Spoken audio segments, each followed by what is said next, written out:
आपने जो कांग्रेस को तोड़ा, बीजेपी की सरकार बनवाई और उसमें आप मंत्री बने, बदला लेने के लिए आपने कांग्रेस को तोड़ा क्या? नहीं देखिए, तब तक कांग्रेस खुद इतनी गिर चुकी थी देश के इतिहास में भजन लाल के बाद इतनी बड़ी टूट आपने करी थी कि 32 विधायकों में 22 विधायक हमारे थे, और उसके बाद भी कांग्रेस ने हमको वैश्य होने के नाते मुझे सीएलपी लीडर नहीं। हम तो आज का जो पॉलिटिकल माहौल है, लॉयल्टी न होने किसी को कोई चीज नहीं, सत्ता के लिए कोई भी नियम बदला जा सकता, कोई भी नियम बनाया जा सकता। अखिलेश यादव ने जया बच्चन को टिकट दे दिया था, आपका टिकट काट। हमने आपको मुख्यमंत्री बनाया जबरदस्ती बनाते, तो ये आपका शोभा देता हमारा टिकट काट दे, उनसे बुलाया क्यों नहीं कर? लेकिन अखिलेश यादव को तो पहला लोकसभा का चुनाव आपने ही लड़ाया था। कि अब लॉयल्टी का किसी के ऊपर कोई एहसान करने का मतलब ये है कि उत्तर प्रदेश में सबसे बड़ा दिल का अगर कोई मुलायम सिंह यादव था, उनसे बड़े दिल का दिल का नहीं समझ। मुलायम सिंह यादव के बारे में कहा जाता है कि वो कार्यकर्ता अगर है तो सिपाही तक से भी सिफारिश कर देते थे। ये तो एक बार का किस्सा मुझे मालूम, और मैंने अमर सिंह और आजम खान दोनों को कभी नहीं कहा, तो मैंने मुलायम सिंह से साफ कह दिया कि नेताजी कहने समझते नहीं हो, आजम खान से बात, तो उन्होंने नेताजी पार्टी आजम खान।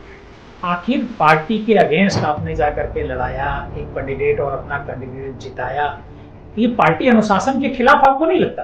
ये सब पार्टी बहुत अनुशासन रखने होता, पार्टी को गुलामी हो जाती है। मुलायम सिंह यादव जी जब आपको और मायावती जी ये दोनों मिल करके जब आपको मुख्यमंत्री बनाना चाहते थे, इसका मतलब हो कि हमें बनाया तो तीसरे दिन को खींच लो हमारी, ऐसा मुख्यमंत्री हमने, यही बात मुलायम सिंह जी से बने थे। आपको कैसा लगता है कि मायावती की पॉलिटिक्स कहाँ जा रही है? बसपा समाप्त की ओर चल रही है, कि एक पार्टी की वो एजेंट हो गई है। नरेंद्र मोदी हरदोई में प्रचार करने गए और आपने उस समय कुछ चाय वाला टाइप कुछ बयान दिया था कि चाय वाला देश का प्रधानमंत्री बन सकता है। मैंने ये नहीं कहा था कि मेरी उस बात को मीडिया ने तोड़ के लिए, कुछ मैं रहूं न रहूं, कोई परिवार रहे न रहूं, लेकिन हरदोई में जिताने और हराने की हैसियत हमारे पास आज भी है। इसी वास्ते लोग आपको हरदोई का लाल भी कहते हैं। तो जब प्रधानमंत्री नरेंद्र मोदी जी आपकी बात सुनते थे सदन में, जिस तरीके से आप अपनी बात को रखते थे, तो बड़ा मुस्कुराते हुए कई वीडियो मैंने देखे हैं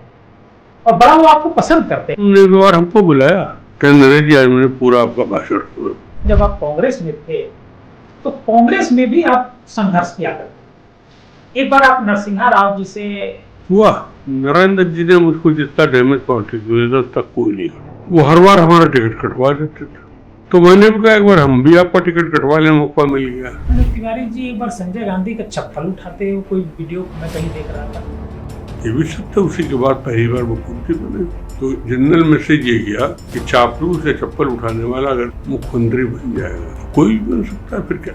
कहा जाता है कि आप बदला जरूर लेते हैं, अगर कोई आपका विरोध किसी स्तर पर करे तो बदला जरूर लेते हैं। राजनीति में बुद्धम शरणम गच्छामि तो नहीं होता। राजनीति में हमारा मानना है कि जिस लकीर को आप देख रहे हैं उससे बड़ी लकीर नहीं खींचोगे तो आप नेता नहीं। दोस्तों नमस्कार, आदाब, सत श्री अकाल। टीएनएम पॉडकास्ट में आपका स्वागत है। टीएनएम पॉडकास्ट में आज एक ऐसी शख्सियत के साथ हम रूबरू होने जा रहे हैं जिसको राजनीतिक गठजोड़ का महारथी कहा जाता है। एक समय में भारतीय जनता पार्टी की सरकार उस शख्स ने बनवाई थी, बचाई थी। उस शख्स का नाम है नरेश अग्रवाल। नरेश अग्रवाल ने कांग्रेस को तोड़ा था और कांग्रेस तोड़ने के साथ साथ उन्होंने बसपा में भी टूट कराई थी। कांग्रेस से टूट करके लोकतांत्रिक पार्टी बनी थी, लोकतांत्रिक कांग्रेस, और लोकतांत्रिक कांग्रेस ने कल्याण सिंह की सरकार को बचाया था। कल्याण सिंह के बाद फिर रामप्रकाश गुप्ता बीजेपी के मुख्यमंत्री रहे, उसके बाद राजनाथ सिंह मुख्यमंत्री रहे।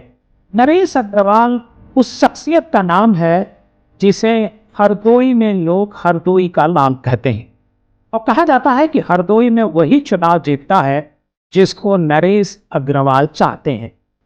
नरेश अग्रवाल को नरेंद्र मोदी भी बहुत पसंद करते हैं। यहाँ तक कि जब नरेश अग्रवाल विपक्ष में थे, राज्यसभा में थे, राज्यसभा में जब वो भाषण देते थे तो नरेंद्र मोदी उनके भाषण पर मुस्कुराते थे। और कई बार नरेंद्र मोदी ने विपक्ष में रहते हुए भी नरेश अग्रवाल को बुलाया, उनसे कई मुद्दों पर चर्चा की और नरेश अग्रवाल की उनकी जो भाषण की जो शैली है, वाक्पटु शैली है, उसकी बड़ी तारीफ की। प्रधानमंत्री ही नहीं, मीडिया वाले भी नरेश अग्रवाल को खूब पसंद करते हैं। जब वो राज्यसभा के मेंबर थे दिल्ली में, और जब कभी भी सदन चलता था तो सबसे पहले नरेश अग्रवाल की बाइट लोग लेते थे। आज नरेश अग्रवाल के साथ हम पॉडकास्ट में उनके पूरी जो 50 साल का जो कैरियर है, राजनीतिक कैरियर है, उस पर हम चर्चा करेंगे। नरेश जी, आपका बहुत बहुत स्वागत है डीएनएम पॉडकास्ट में।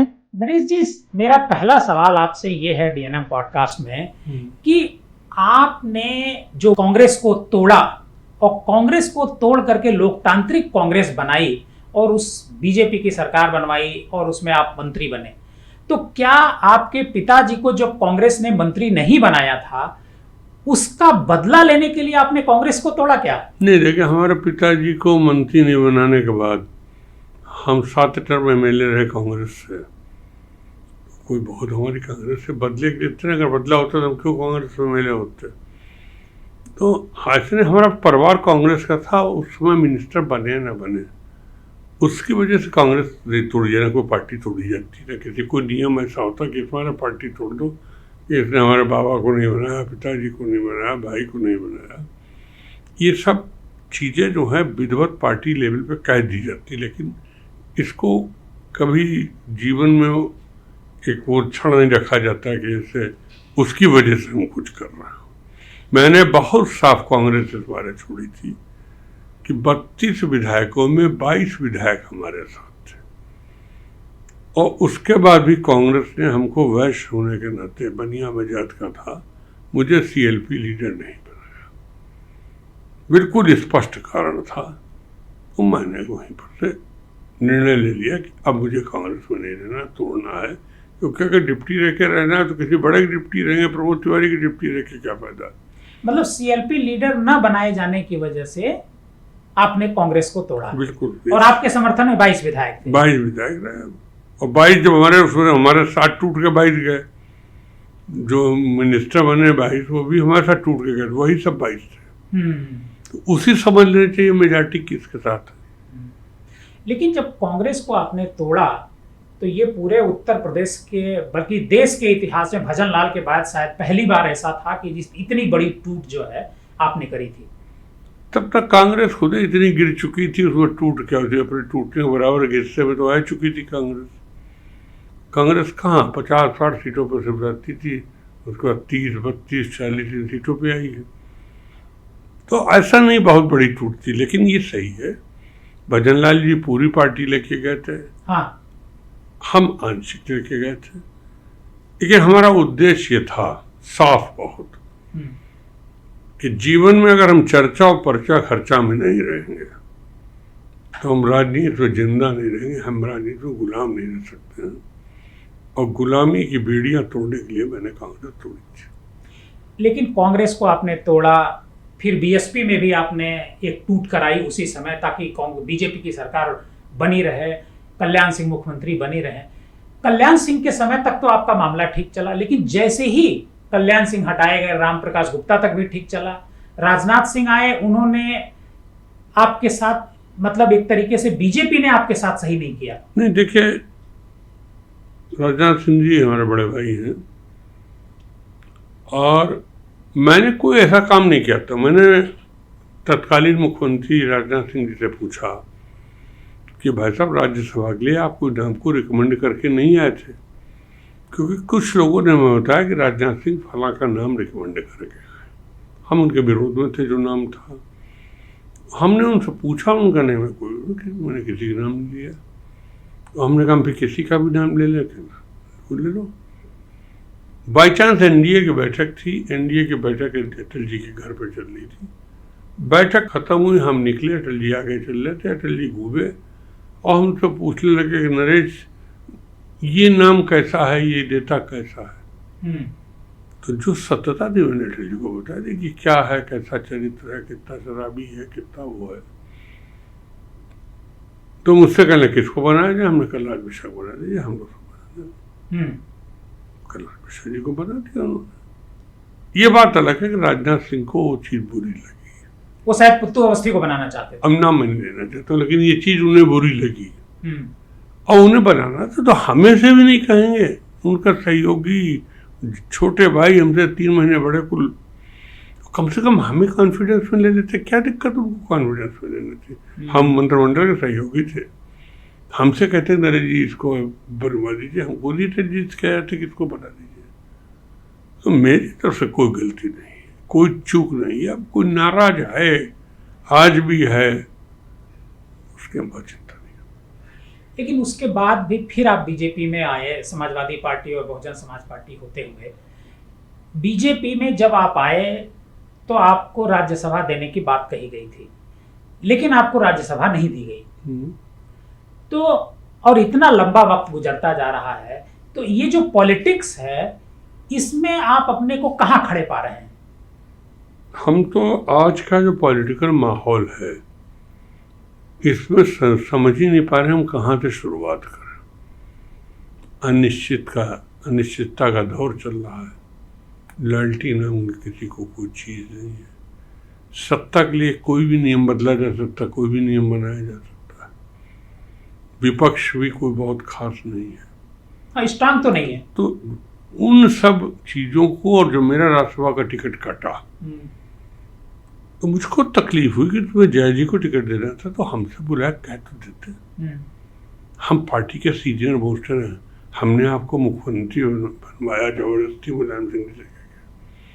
तो ये आपको क्या शोभा देता? हमारा टिकट काट दो, हमसे बुला के भी नहीं कह रहे हो। हमें राम गोपाल जी दे रहे हैं मैसेज कि नरेश जी पार्टी चाहती है कि आप MLC बन जाइए और लीडर अपोजिशन आप हो जाएंगे, आप वहाँ एडजस्ट कर लीजिए। तो ये हास्यास्पद चीज़ों को सुन के और तकलीफ हुई। अखिलेश यादव ने जया बच्चन को टिकट दे दिया था, आपका टिकट काट दिया था। हमको उसके बाद ऑफर दिया गया कि आप नाराज न होइए, आपको यूपी में MLC बनवा देंगे और तब तक हमारे मेजॉरिटी हो जाएगी, हम अपोजिशन लीडर लायक हो जाएंगे, अपोजिशन लीडर आप रहेंगे। लेकिन अखिलेश यादव को तो पहला लोकसभा का चुनाव आपने ही लड़ाया था कन्नौज में, और जब लोकतांत्रिक कांग्रेस आपकी थी, आप मिनिस्टर थे। हमने आपने शब्द कहा है कि अब लॉयल्टी का या किसी के ऊपर कोई एहसान करने का मतलब नहीं है। ये ठीक है कि अगले जब कन्नौज से लड़े थे तो वो सीट को मैं छोड़ आया था। मैं इस माने नहीं उस सीट पे लड़ना चाहता था कि मुलायम सिंह जी के बेटे अखिलेश लड़ रहे हैं और मैंने जिंदगी में मुलायम सिंह के साथ रहा हूँ, मैं रहा हूँ। तो उस पार्टी का अगर लड़का लड़ रहा है मुलायम सिंह का बेटा तो हम विरोध करें। लेकिन उसके बाद नेताजी ने हमको फोन किया कि नरेश जी आप सीट क्यों छोड़ गया? हारे हमने कहा नेताजी अखिलेश चुनाव लड़ रहे हैं, अखिलेश के खिलाफ हम भाषण देते घूमे, ये हमको अच्छा नहीं लग रहा है। नहीं उसको लेके आना, तुम्ही को लड़ाना हो, कोई ब्राह्मण लड़ाओगे। अच्छा, उन्होंने कहा ब्राह्मण लड़ाना, ब्राह्मण लड़ाओगे। चलिए हम सीट अटल जी से वापस लिया जाए कह के। अटल जी भी हंसने लगे। अटल जी को भी पता चल गया होगा कि समझ गए कि पॉलिटिक्स ये क्या गेम चल रहा है, सीट क्यों लेते हैं। उसके बाद ब्राह्मण जब कहा तो मैं बहुत कैंडिडेट होता तो प्रतिमा चतुर्वेदी एक हमारे साथी थे, वो लेके आए कि इनको लड़ा दीजिए, लड़ना चाहते। मैंने प्रतिमा जी को लड़ा दिया। पूरी बीजेपी का भयंकर विरोध हमारा कर रही थी। कोई पार्टी हाईकमान से नहीं किसी निर्देश दिया गया कि आप पार्टी कैंडिडेट को लड़ाइए। हम चौराहे पे अलग खड़े हो गए उस समय। लेकिन फिर जितना जोर लगाना था मैंने लगाया। प्रतिमा जी हार गए, हारना था ही, वो कैंडिडेट से थोड़ा ना था। नहीं, वो तो अखिलेश को जिताने के लिए ही प्रतिमा जी को लड़ाया गया। इसी मैं खुद कह रहा हूँ कि अखिलेश जो हमारे सामने पैदा हुए, जिनको हमने आगे बढ़ते देखा, अब उन्हीं के खिलाफ लड़ाई या उन्हीं के खिलाफ हम गाली दे जाएंगे, हमारे नियम में हमें शोभा नहीं देता था। मुलायम सिंह के इतने एहसान हैं, मैं आज भी कहता हूँ कि उत्तर प्रदेश में सबसे बड़ा दिल का अगर कोई नेता था तो मुलायम सिंह यादव था। उनसे बड़े दिल का नेता माने नहीं। अच्छा, बिल्कुल स्पष्ट। मुलायम सिंह यादव के बारे में कहा जाता है कि वो कार्यकर्ता अगर है तो सिपाही तक से भी सिफारिश कर देते थे। ये तो एक बार का किस्सा मुझे मालूम है। बाबा रामदेव जी की हरिद्वार में उद्घाटन हुआ था, हम भी काफी क्लोज हो गए थे। तो हमको कहा गया कि हरिद्वार में अटल वो मुख्यमंत्री जी आ रहे हैं, उनको हरिद्वार से आप ले लीजिएगा। मैंने मुलायम सिंह जी को रिसीव कर लिया। रास्ते में मुलायम सिंह जी का टेलीफोन बजा, जेब में मोबाइल रखते थे। अच्छा। तो निकल के बात करने लगे। तो जसवंत नगर का एक उनका कार्यकर्ता उनसे मोबाइल पे कह रहा है कि साहब इस सिपाही ने हमारी साइकिल रोक दी, साइकिल नहीं छोड़ रहा, हमारी साइकिल छुड़वा दीजिए। तो मुख्यमंत्री ने कहा अच्छा सिपाही को फोन दो, और सिपाही से कहा कि नहीं हमारा बहुत अच्छा वर्कर है, इसकी साइकिल छोड़ दो। अच्छा, ये मैं तो अब आप सामने कर रहा हूँ, आम देश को पता लग जाएगा, मैं गलत तो नहीं कह रहा हूँ। और साइकिल छुड़वा दी।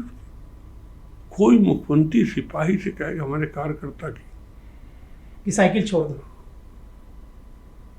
हम होते तो सिपाही उस दिन बर्खास्त हो गया होता। हम साइकिल नहीं छुड़वाते थे, उन्हें हरदम पुलिस छुड़वा देते।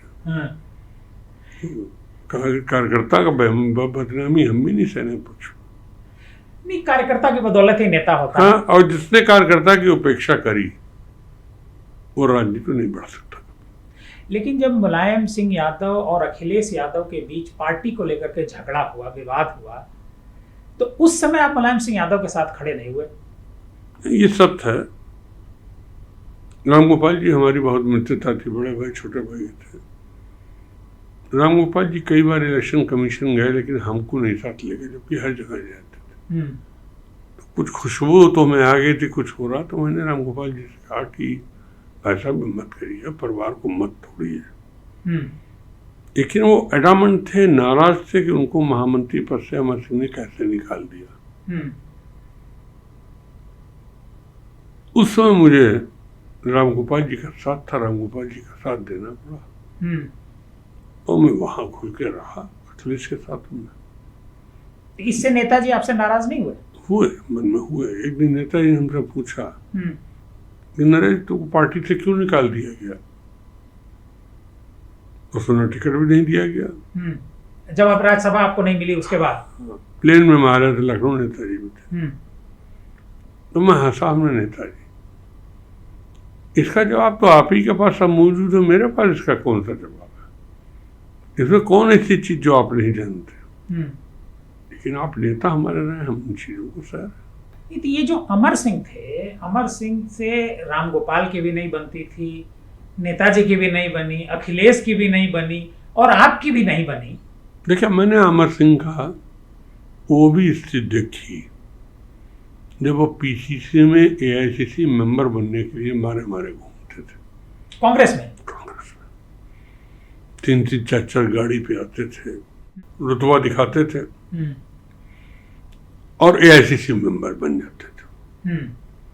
तो मैंने जब वो स्थिति में देखा अमर सिंह को बना, हमने खुद बनवाने में अपना योगदान दिया।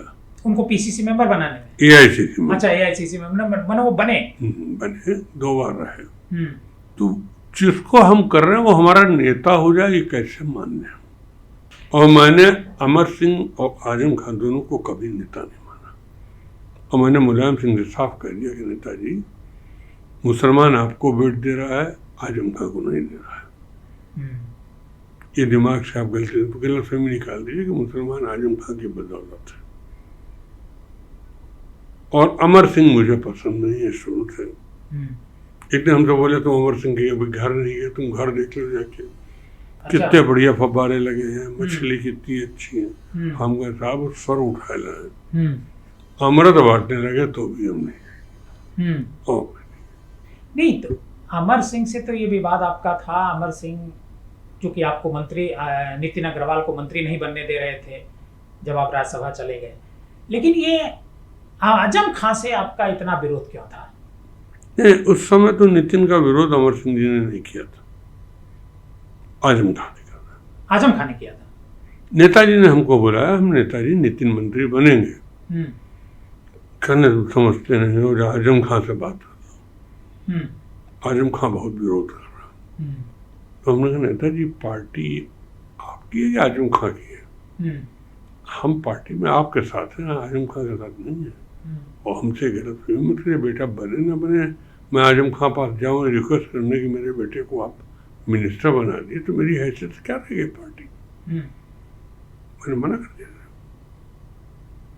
नहीं, तो आजम खां आखिर विरोध आपका क्यों करते थे? क्योंकि कई मौकों पर उनकी भाषा बड़ी खराब थी, बड़ी कटुता में बोलते थे। हिंदू मुसलमान के बारे में उनकी विचारधारा बहुत खराब थी, और हिंदुओं के बारे में तो बहुत ही खराब उनकी विचारधारा। और मुसलमानों भी जिस तरीके से मिलते थे, मैं तो कभी मुसलमान का कल्चर ऐसा देखा नहीं। तो मैंने जैसे देखा तो मैं उसको नेता कैसे मान लूं? और जब आजम खां के साले को हरदोई में नगर पालिका का टिकट दिया समाजवादी पार्टी ने, अखिलेश जी ने हमको बुलाया कि नरेश जी एक अच्छा हमारा काम कर दीजिए, आजम खां के साले को जिता दीजिए। हमको कोई प्रश्न नहीं उठता जिताना, उसकी जमानत नहीं बचेगी। मैं कह रहा हूँ, कहने नरेश जी मैं आपसे कह रहा हूँ। मैंने कहा आप कुछ भी कहें, लेकिन आजम खां अमर सिंह हरदोई में कहीं इंटरफेयर कर जाएं, ये नरेश बिल्कुल नहीं बर्दाश्त करेंगे।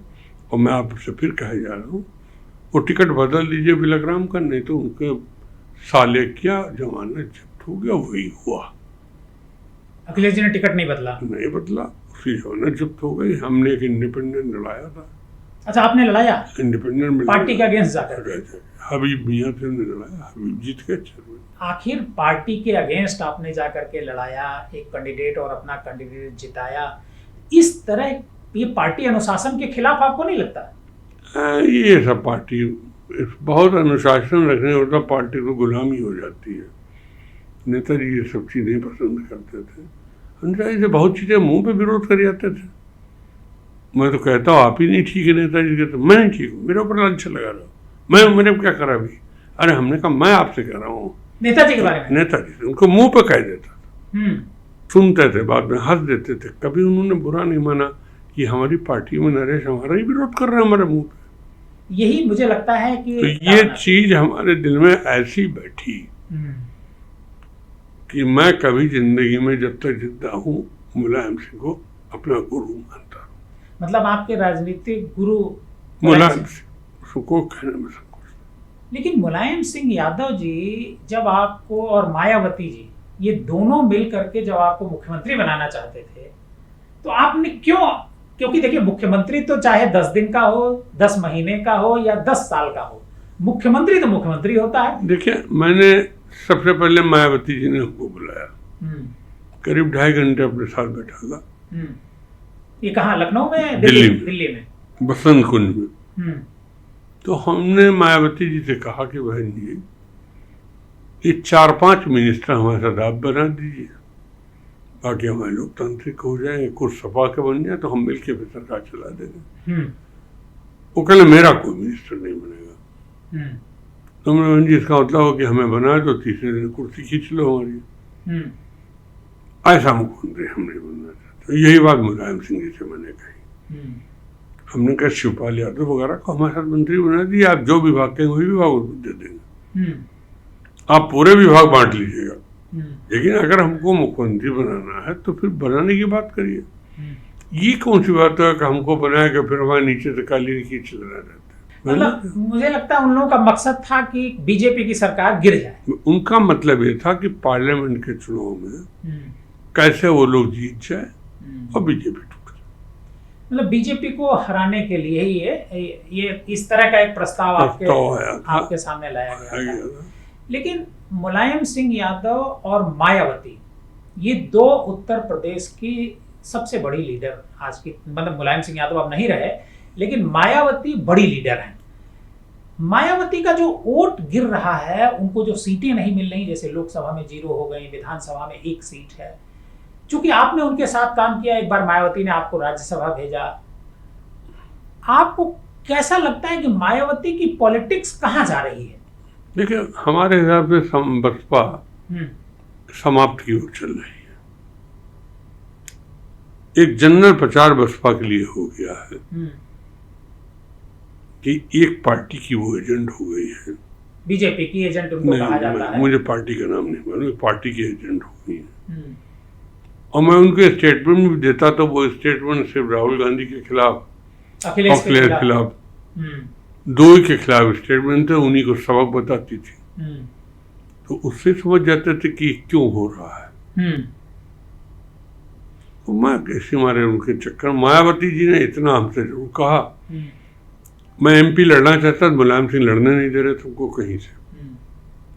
मैं बहुत दिन असेंबली में लिया, मैं मिनिस्टर था तब भी मैंने मुलायम सिंह जी को ऑफर दिया कि हम परमानेंट मंत्रालय छोड़ दें, हमको एमपी बना दीजिए। उन्होंने कहा नहीं, आप अमर सिंह से बात कर लीजिए। मेरी अमर सिंह से फोन पे बात हुई, कहले वो एमपी का नाम तो मैंने फाइनल कर दिया। तो हमने कौन बन रहा है? तो कहले बनवारी लाल कंचला भाटिया बन रहा है, वैसे नाम तय कर दिया। तो हमने कहा जब आपने तय कर दिया तो फिर हम क्या बोले। तब आप बसपा में गए? तो हम बहन जी के साथ गया और इस शर्त पे गए थे कि नितिन को वो एमएलए बनाएंगे, मिनिस्टर बनाएंगे, हमको फरुखाबाद से एमपी लड़ाएंगे। अच्छा। सब बातों पे वो टिकी रही, लेकिन नितिन को मंत्री बनाने के बाद पे वो नहीं टिकी। हाँ, आपको फरुखाबाद से एमपी लड़ाया, राज्यसभा भेजा, उसका राज्यसभा भेज दिया हमको। हाँ। तो ऐसा नहीं, उन्होंने और सब निभाया, लेकिन एक चीज नहीं निभाई जो हमको बुरी लगी। बीएसपी जाम लग हो गए इसी वजह से। और नेचुरल मिलन मुलायम सिंह मैच थे तो हम नेचुरल मिलन में चले गए। 2014 का जब लोकसभा चुनाव हो रहा था तो जो नरेंद्र मोदी आज की तारीख में प्रधानमंत्री हैं, वो हरदोई में प्रचार करने गए थे और वो चाहते थे कि वहां की लोकसभा की सीट बीजेपी जीत जाए। लेकिन आपने बीजेपी को जीतने नहीं दिया और आपने उस समय कुछ चाय वाला टाइप कुछ बयान दिया था कि एक चाय वाला देश का प्रधानमंत्री बन सकता है। देखिए, हमने जो बातें कही थी हम आपके सामने स्पष्ट कर देना चाहते हैं।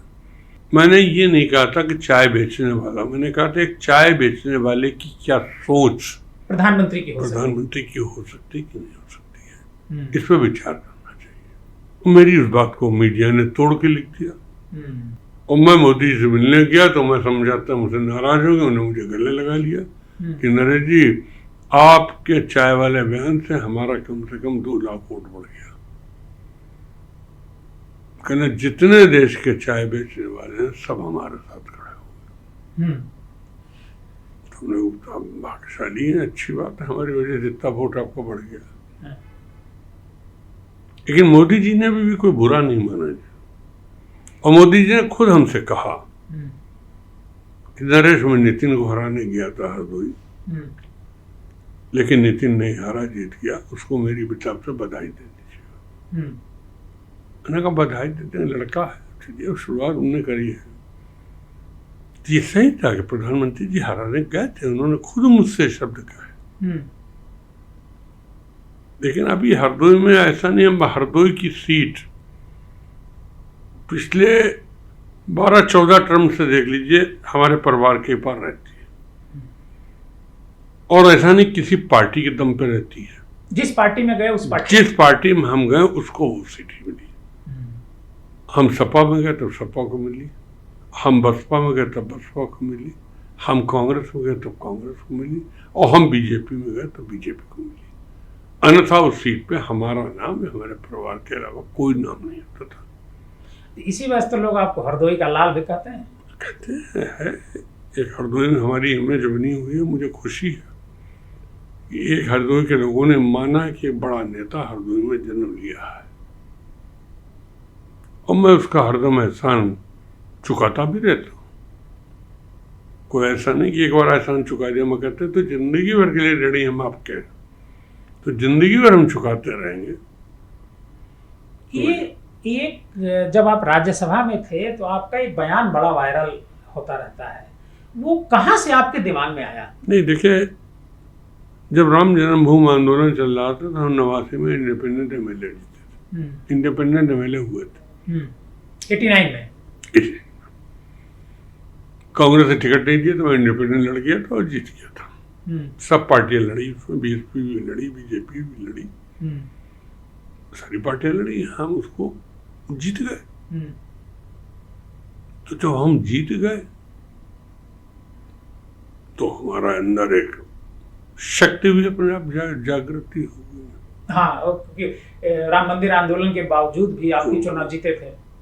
और जब प्रधानमंत्री जी ने हमसे कहा तो मुझे लगा कि प्रधानमंत्री जी खुद को उन्होंने खुद कहा कि मैं तो गया था नितिन को हराने, लेकिन वो नहीं हारा। इससे ये साबित अब भी है कि कुछ मैं रहूं न रहूं, कोई पद पर रहे न रहूं, लेकिन हरदोई में जिताने, हंसाने और हराने की हैसियत हमारे पास आज भी है। और जिसको आप बताइए अगले विधानसभा चुनाव में हम हरवा देंगे हरदोई सीट से, हरदोई में जो सीटें। नहीं, ये आपका कॉन्फिडेंस है, जनता का विश्वास है हरदोई के लोगों का, या अहंकार है? अहंकार नहीं है, तो कॉन्फिडेंस है। हरदोई की जनता का प्यार हमारे साथ है। अहंकार हमने कभी जीवन में पालन ही नहीं किया। हम तो अपने बेटे से कहते हैं कि बेटा अहंकार मत लाना जिंदगी में। मैं जब पहली बार मिनिस्टर ऊर्जा बना, उस समय हरदोई का इतिहास था कि हरदोई में जो मिनिस्टर बन जाता वो चुनाव हार जाता। अच्छा, उसके पहले का यही इतिहास था। जो मिनिस्टर बने वो अगला चुनाव हार गए। मैंने कहा यार मुझे पे ना लागू हो जाए, तो अंदर से भी डर लग रहा था। इतिहास तो है ही है। हाँ। कुदिसिया बेगम लड़ी, मिनिस्टर बनी, वो हारी। समाजवादी पार्टी वाली दलित महिला वो बनी, वो हारी। गंगा भक्त सिंह जी बने, वो हारे। शारदा भक्त सिंह जी बने, वो हारे। परमाई लाल जी बने, वो हारे। तो रिकॉर्ड तो हारने वालों को था। मंत्री बनो, हार चुनाव। मैंने कहा मैं इस रिकॉर्ड को तोड़ूंगा, और हरदोई की जनता ने मेरा साथ दिया। मैंने रिकॉर्ड को तोड़ा। उसके बाद से तो आपके पास ही सीट है। बने, उसके पहले भी हमारे पास थी। हमारे पिताजी भी रहे उसमें 2 टर्म। बाबा हमारे एमपी थे, कॉमन सीट पे होता था। तो ऐसा नहीं, देश की राजनीति में शायद ही कुछ परिवार होंगे जो तीसरी पीढ़ी में, चौथी पीढ़ी में, आप तो तीसरी पीढ़ी के, नितिन चौथी पीढ़ी के व्यक्ति को राजनीति में लोग जिंदा रखे हैं लगातार। तो विश्वास ही हो सकता है। हाँ, इसका ऐसा नहीं कि पैसा और डर से वोट मिल रहा है। नहीं, एक विश्वास की वजह से आज भी विश्वास है। प्रधानमंत्री नरेंद्र मोदी जी जब आप विपक्ष में थे, राज्यसभा के मेंबर थे, क्योंकि आप बोलते बहुत हैं। कार्यक्रम जब हम लोग रिकॉर्डिंग शुरू कर रहे थे तब भी आप कहते थे कि हमारी बाइट जो है, सदन जब भी चलता था तो पहले टीवी वाले हमारी ही बाइट चलाया करते थे।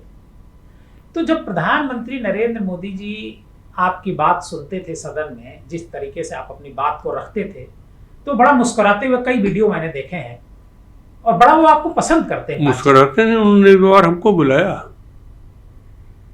कह नरेंद्र जी आज मैंने पूरा आपका भाषण सुना, सामने टीवी लगे थे, उनका सवाल। अच्छा। आप बोलते बहुत अच्छा है, एक कहीं कहीं थोड़ी कटुता ज्यादा पैदा करते थे। हमने कहा उसे आप कटुता समझे, मेरे मन में कहीं कटुता नहीं है, लेकिन जो था होता था वह उसको साफ कर देता था। और इसी मारे उस समय राज्यसभा हमारे बिना नहीं चली। जो हम चाहते थे तब राज्यसभा चलती, जो हम नहीं चाहते तो नहीं चलती थी। तो हमारी स्पष्टवादिता का कारण था, एक अंदर कॉन्फिडेंस था कि हम नेता हैं, हम नेता बने हैं तो रहेंगे। कोई हमसे नाराज हो जाए तो उसकी वजह से हम नेता पद से हट नहीं सकते। कोई हमको पूर्व विधायक, पूर्व मंत्री या पूर्व एमपी के पद से नहीं हटा सकता। ऐसा इतिहास के पन्नों में कहीं विवरण नहीं दिया गया। तो अरुण जेटली जी इसी वजह से आपको पसंद करते थे, और एक बार राम गोपाल जी से कहा था कि राम गोपाल जी नरेश को सदन में जरूर लाइएगा। ये बात सत्य है। अरुण जी कई बार सुबह सुबह हमको फोन करते थे और हमसे पूछते थे आज कौन मुद्दा उठा रहे हो। अच्छा। 2-3 बार उन्होंने खुद अपना एजेंडा दिया कि इस मुद्दे को आज उठा देना, हमें कुछ स्पष्टीकरण देने। जो कहते थे हम कर देते थे। जब हमारा राज्यसभा टिकट की बात चली तो हम लोग सेंट्रल हॉल में बैठे थे, अरुण जी सेंट्रल हॉल में ज़्यादा बैठते थे। तो उन्होंने प्रोफेसर रामगोपाल को बुलाया और कहा कि प्रोफेसर साहब, अखिलेश से कहते हैं नरेश का होना बहुत जरूरी है राज्यसभा में और इनको टिकट दिला के लाओ। बोले साहब इन्हीं का टिकट हो रहा, दूसरा का नहीं हो रहा। रामगोपाल जी बोले, लेकिन अखिलेश के जो न्यूज आ रही थी हमारे पक्ष से नहीं आ रही थी, तो रामगोपाल जी से कहता था कि प्रोफेसर साहब धोखा हो रहा हमारे साथ, और वही धोखा हो गया। हुआ धोखा। अरुण जेटली जी से आपका एक तरीके का बड़ा निजी रिश्ता रहा है और अरुण जेटली जी आपको बहुत मानते थे और आप भी उनके लिए बहुत हर कदम पर वो खड़े रहते थे। आज अरुण जेटली जी नहीं है, तो क्या आपको ऐसा लगता है कि अगर अरुण जेटली होते तो शायद आपकी पॉलिटिक्स अलग होती? अब देखिए, ये तो मन में सोचा जा सकता है कि वो होते तो शायद हम ये हो जाते, लेकिन मैं तो आया था अमित शाह जी के उसमें, प्रधानमंत्री जी की सहमत से आया था। हमसे कुछ बीजेपी ने वादे करे थे, अब उन्होंने वादों को पूरा किया तो मैं इसको क्या कर सकता हूँ। राजनीति में हम धोखा देते रहते, धोखा खाते भी रहे, इसमें क्या बात है। हमने धोखा बहुतों को दिया तो बीजेपी ने हमको धोखा दे दिया।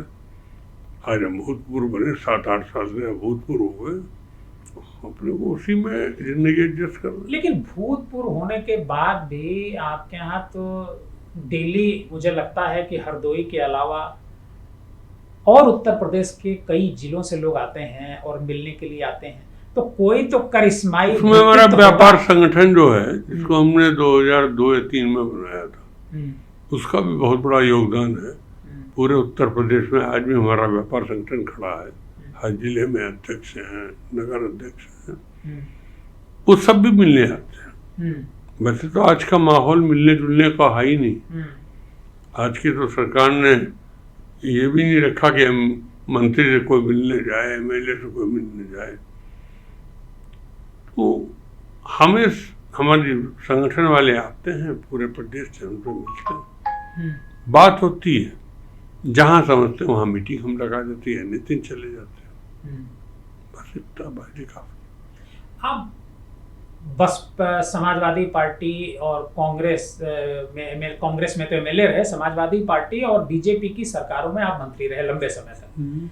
आज जो सरकार चल रही है, करीब 11 मुख्यमंत्रियों के साथ आपने काम किया, आज जो सरकार, मौजूदा सरकार चल रही है, उसमें कहा जाता है कि मंत्रियों के पास पावर कम है, मतलब जो जनप्रतिनिधि है उनका पावर लगातार कम होता जा रहा है। हमारे ख्याल इसमें हमको कमेंट नहीं करना उचित समझेंगे, लेकिन जो स्थितियां हैं उसको प्रधानमंत्री जी भी जानते हैं, अमित शाह भी जानते हैं, योगी जी भी जानते हैं। जब हमारे टॉप के सब लीडर जानते हैं उस परिस्थिति को, तो उसमें हमारा बोलना ज़्यादा अच्छा नहीं है। हमारे शांत होकर बैठ गए। हम एक बात जानना ही चाहते हैं, जब आप कांग्रेस में थे तो कांग्रेस में भी आप संघर्ष किया करते थे। एक बार आप नरसिम्हा राव जी से, मैं जो आपका बायोग्राफी है उसमें ये बात है कि नरसिम्हा राव जी से आप एक राज्यसभा की सीट के लिए भिड़ गए थे कि नारायण दत्त तिवारी को टिकट नहीं मिलना चाहिए था। हुआ, नारायण दत्त जी ने मुझको जितना डैमेज पॉलिटिक्स हुए तब तक कोई नहीं कर सकता। मैं जिंदगी में नारायण दत्त जी से लड़ता रहा और 4 बार चीफ मिनिस्टर हुए। कैसा मुझे लगा होगा, कैसा मैंने महसूस किया होगा, कैसा मैं ठगा रहा। वो हर बार हमारा टिकट कटवा देते थे, तो मैंने भी कहा एक बार हम भी आपका टिकट कटवा लें, मौका मिल गया। राज्यसभा का टिकट के समय बात आ रही थी, नरसिम्हा राव जी प्रधानमंत्री राष्ट्रीय अध्यक्ष थे, जितेंद्र प्रसाद जी कैंडिडेट थे, नारायण दत्त तिवारी जी कैंडिडेट थे।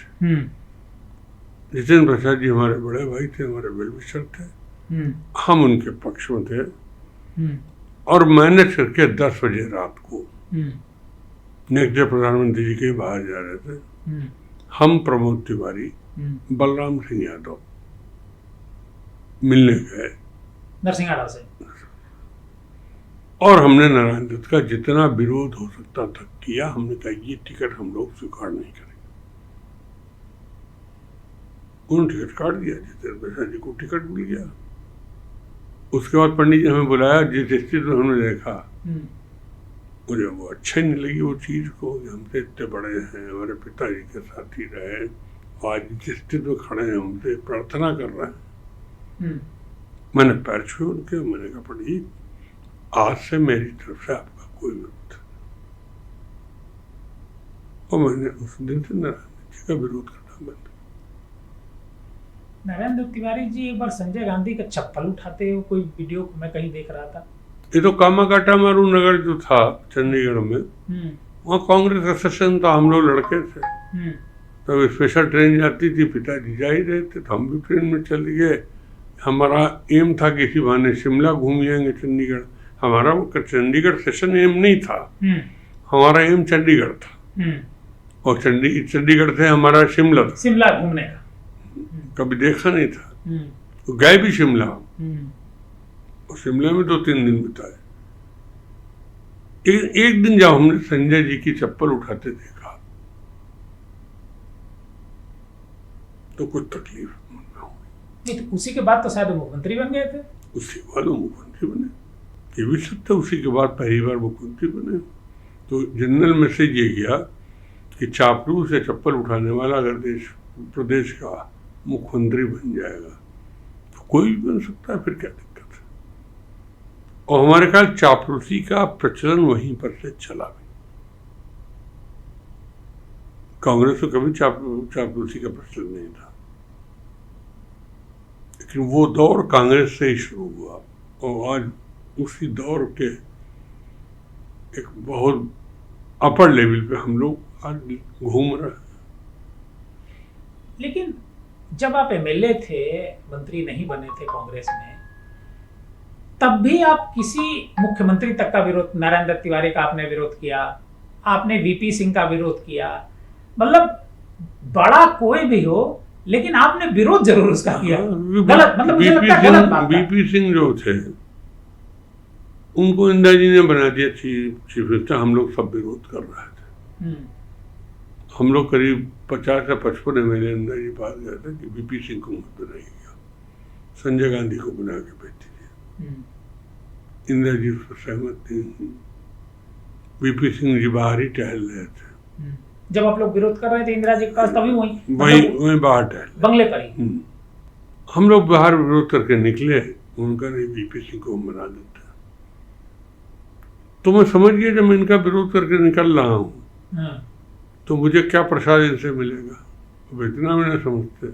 उन्होंने प्रसाद दिया हमको। उसी के बाद इंदिरा जी का असिस्टेशन हुआ, हमारा टिकट काट दिया गया, फिर अगली बार टिकट काट दिया गया। तो वीपी सिंह जी, नारायण दत्त जी ने जो नुकसान हमारा करने तक किया, लेकिन सबसे ज़्यादा मुझे मौका मिला अगर काम करने का तो कल्याण सिंह जी, मुलायम सिंह जी जो के साथ सबसे ज़्यादा मौका मिला हमको मंत्रिमंडल में।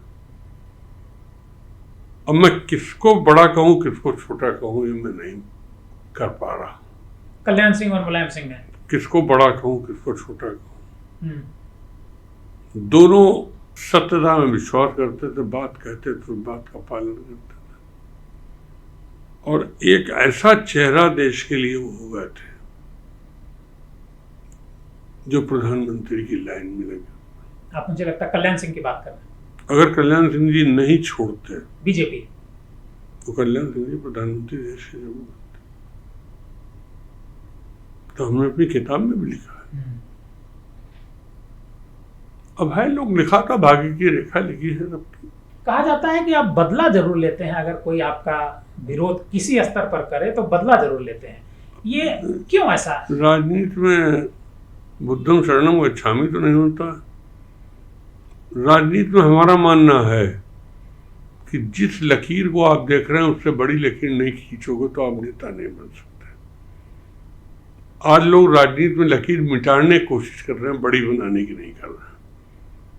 हमने हरदम राजनीति में उस लकीर से बड़ी लकीर खींचने की कोशिश की, इस बारे में चर्चित रहा और इसी वजह से आगे बढ़े। और शायद इसी वजह और मैं आज भी मानता हूं कि जो राजनीति की रेखा से बड़ी रेखा खींचेगा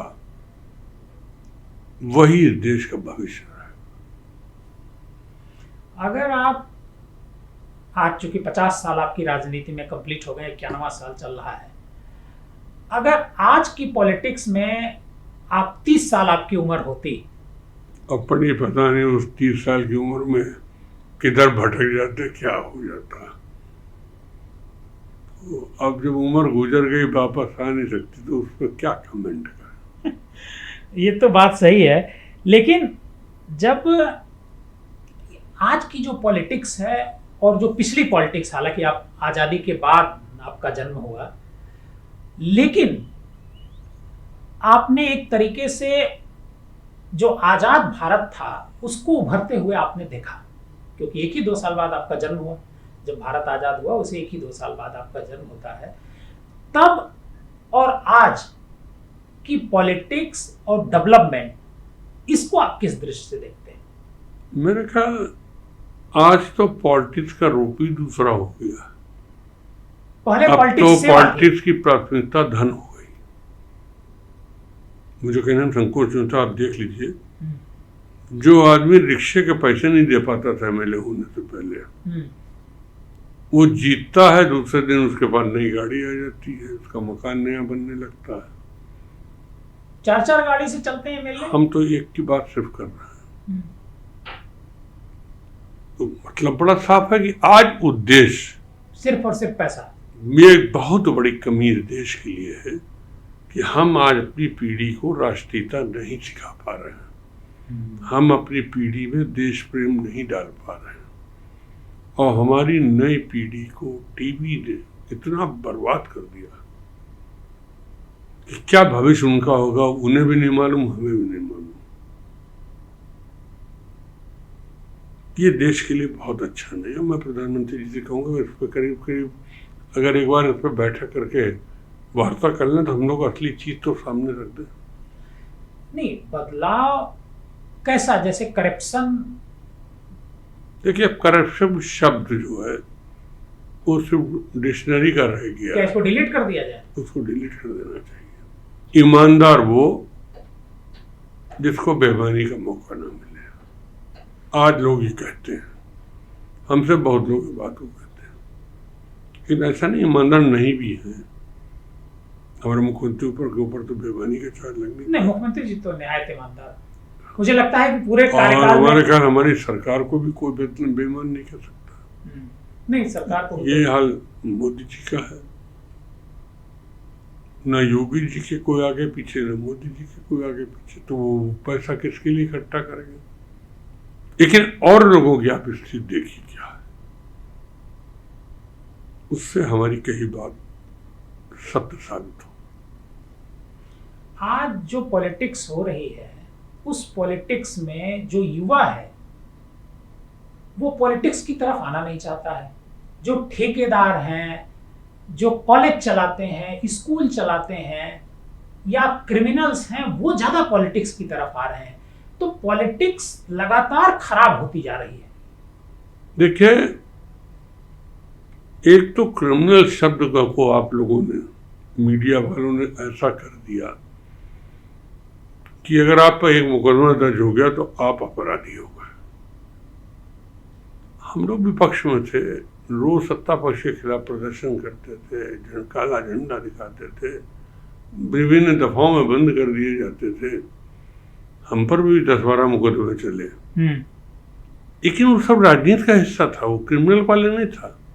लेकिन आज अगर आप लिखना शुरू करें, अगर मेरे मुकदमे न खत्म हुए होते तो हमारे ख्याल हम भी क्रिमिनल होते। मोदी जी, योगी जी के अगर मुकदमे वापस न हो गए होते तो आप लिख देते 32 मुख्यमंत्री वाला मुख्यमंत्री। तो ये जो बुराई जो पैदा हुई है, तो इससे चाहे जिसको आप राजनीति में अपराधी कह दें। अब अदालत ने इतना आदेश कर दिया कि विधायक के लिए तो स्पेशल कोर्ट बनेगा, और देश के खिलाफ जो गद्दारी कर रहे हैं, जो आतंकवादी हैं, जो देश में टेरर पैदा कर रहे हैं, उनके लिए क्यों नहीं विशेष अदालत बनी?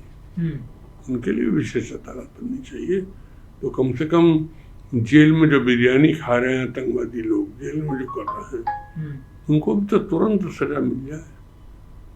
जो पढ़ता हूँ 24 साल बाद फला एमएलए का मुकदमा छूटा, कोई को 27 साल बाद मुकदमा छूटता है, या 27 साल बाद इनको सजा दी गई 6 महीने की।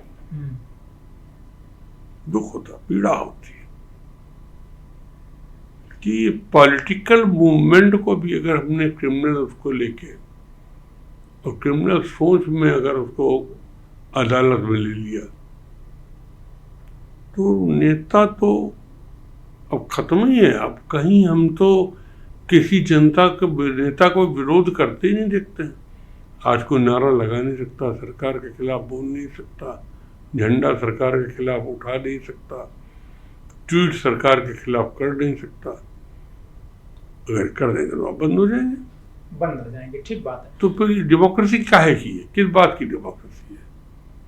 तो मैं तो क्योंकि सोचता मुझे अच्छा मैं राजनीति में अपने किनारे हो लिया, नहीं मुझे उसमें एडजस्ट करने में थोड़ा तकलीफ होती है। वैसे में आपकी छवि जो रही है एक धर्मनिरपेक्ष एक लीडर की रही है, और आज की जो पॉलिटिक्स है उसमें जो एक समुदाय है जिसे मुस्लिम समुदाय कहते हैं, उसको एक दूसरे नजरिए से देखा जाता है, हिकारत के भाव से उसको देखा जाता है। इसको आप, ये बहुत अच्छा नहीं है, क्योंकि आज जितना मुसलमान हिंदुस्तान का है तो हिंदू से कन्वर्टेड। हाँ, कोई विदेश से तो आए नहीं थे। उनकी तीसरी पीढ़ी ने कन्वर्ट किया होगा, चौथी पीढ़ी ने कन्वर्ट किया होगा, औरंगजेब ने बहुत ज्यादा कन्वर्जन कराया, उस समय कन्वर्ट कर दिया होगा।